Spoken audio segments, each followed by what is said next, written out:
the iPhone 15 Pro Max. It's been a year and this is my final review. Yes, people, I'm getting the iPhone 16 Pro Max. I'm doing it for you people. If I wasn't a content creator right out the gate, no. Keep this. You really and truly don't need to upgrade based on what I've heard about the iPhone 16 Pro Max thus far. However, you really don't know until you actually know, which is when you have it in your hands, put it through its paces, check out all the new features, and even though Apple said whatever they said in their keynote, they didn't cover everything. There's always some hidden gems. Now, getting back to it, 1 year with this thing. This thing represents a true paradigm shift for Apple, and that's mainly due to this port here, the USB-C port. It's a USB-C 3.2 Gen 1, which allows speeds up to 10 gigabits per second, and that allows for tons of versatility. I've done several videos showing how you can use SD card readers, USB-C hubs, flash drives, SSDs, hard drives, mice, keyboard. Hell, I even increased the speed of my internet by about 10 times by plugging in a very cheap USB-C hub. So it pretty much turned this thing into a mini computer and allowed it to open up its potential, especially with the A17 Pro chipset, which gives it close to laptop performance, and it's even closer with the 16 Pro Max based on the benchmarks that I've seen, but we'll figure that out. And yeah, this thing has really allowed me to use this thing as a true pro device. I have also been able to take it more seriously as a content creator tool. I was able to truly take advantage of the capabilities of the improved, at the time, 48 megapixel camera for filming in that Apple Pro log mode, which gives you true uncompressed cinematic video, best in class on any smartphone. Come at me, Android users. I hear y'all Samsung people like to talk your dirt, but the proof is in the pudding. Do a quick Google search YouTube. Yeah, it's best in class. They changed it to 48 megapixels from the iPhone 14 Pro Max series, so this was more of a refinement. This was a time when they were finally able to utilize more of the potential of the camera. It's more useful. They made 24 megapixel pictures standard. It didn't have to be changing from 12 to 24.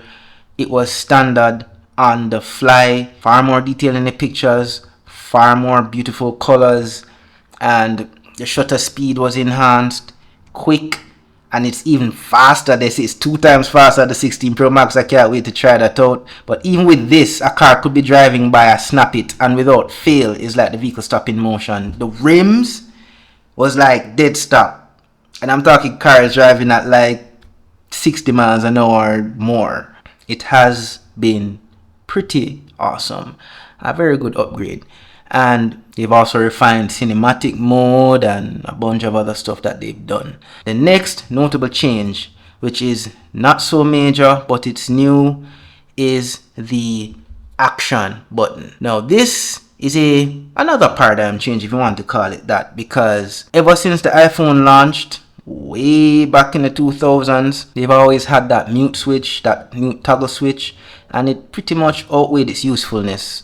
It was just there for convenience at the end of the day, right up to this point in time where you just could reach in your pocket and flip your phone from ring to mute. And really and truly, it's, in my opinion, thinking from a business perspective, it's a waste of money. That thing costs money to implement every single iteration. So put the money to good use, make the space more useful and versatile.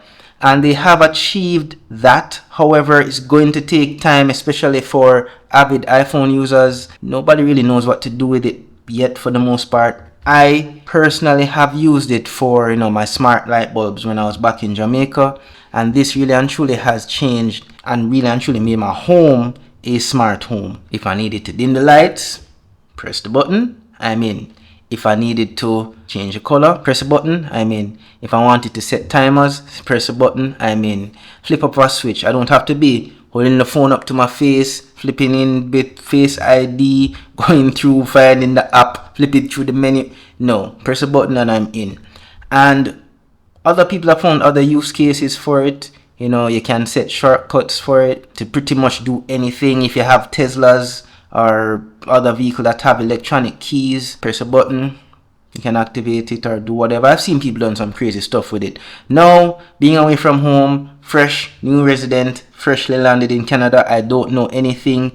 I get lost very easily. It's a huge place. I have now remapped it to my Maps app, my Google Maps, because yeah, for navigation I still find it superior to Apple Maps. And it has been a lifesaver. Sometimes I'm on the bus, I don't know where the hell to get off. I thought I knew my stop, but I really wasn't sure if I was getting close to it or not. And I simply press a button. In seconds, I was able to tell what I was doing and where I was going. I didn't need to be opening the phone and finding the app and then, you know, whatever. Just press a button and I'm in. So it has several uses, but if you're used to that mute switch, it's going to take time for you to get used to it. It's just life, the muscle memory and all that.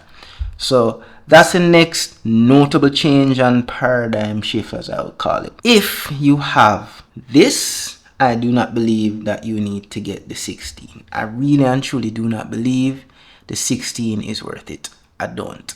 At this moment. Of course, that may change when I get it in my hands, and you don't know, I'm going to be doing my first time unboxing and impressions. I'm going to be giving updates as time goes on leading up to the anniversary, when I'll be getting the 17 Pro Max as well. So you can at least count on me to be giving you the latest and greatest updates on these things every year. So if you haven't subscribed for anything else, subscribe for that. That's really all there is to say. At the end of the day, it's still an iPhone. If you've used one before, otherwise you'll be used to it. You pick one up, yeah, you'll be amazed. If you're coming from the older generations especially, you'll be amazed by the beautiful bright display that goes up to 2000 nits. The very tiny bezels, which gets even smaller on the 16 Pro Max. The dynamic island, even though they haven't really and truly found the full potential of this thing yet. It's a nice to have. When I'm navigating, I'm able to see where I'm going and where I'm at. You know, everything is here. And I contact Uber while being here. Yeah, it shows up in the island as well. It shows the timers. It's cool. It's evolving, but it's not there yet where it's like, oh my God, it is, you know, like a game changer. It's not really a game changer. It does make the phone look better than having that big old forehead though. I'll give it that much. And it's not that big of a deal when you're consuming content. Most of the times, the borders block it out anyway. So yeah, but it's more so of an aesthetic change.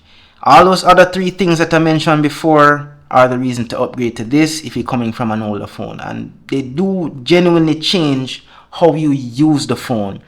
It becomes more of a tool and a utility, especially if you're one who, you know, captures content for a living or even in a daily life, because the battery life on this has gone back up, I would say, from experience to the 13 Pro Max levels.